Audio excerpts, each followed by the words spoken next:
Kaitlan. Two questions. I have one on Venezuela to follow up, but first on affordability, since we were talking about the economy at the beginning. If the economy is as strong as the president has said it is, then why is he telling parents 2 weeks before Christmas that they should only buy 2 or 3 dolls for their children?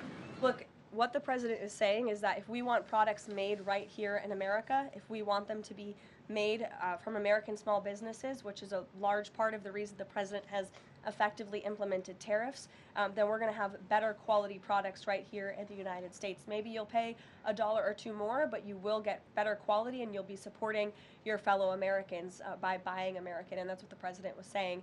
Again, with respect to affordability, every economic metric, Kaitlan, and I wish you would report more on it, does in fact show that the economy is getting better and brighter than where it was under the previous administration. I will repeat, inflation as measured by the overall CPI has slowed to an average 2.5% pace. Real wages are increasing, roughly $1,200 for the average worker. Gas prices are down in almost every single state across the country. Again, in 22 states, it's below $275. You look at the tax cuts, those are going to go into effect next year. So the best is yet to come.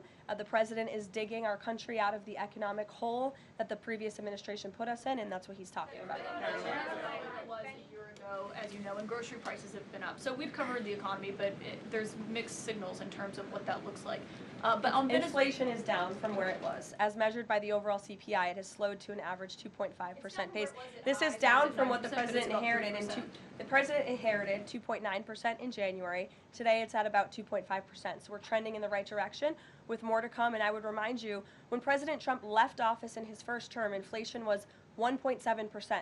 And the previous administration jacked it up to a record high 9%. So again, in 10 months, the president has clawed us out of this hole. He's kept it low at 2.5%, and we believe that number is going to continue to decline, especially as energy and oil prices continue to decline as well. It wasn't high under Biden. They're just saying it's not. Well, nobody reported on it being high under Biden. My predecessor was standing at this podium, but now you want to ask me a lot of questions about it, which I'm happy to answer. But I will just add, there's a lot more scrutiny on this issue from this press corps than there was.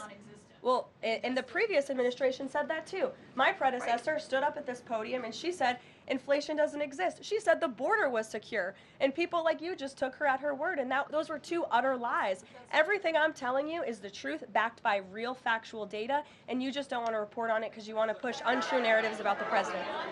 Go ahead. I'm not going to take your follow-up. Go ahead.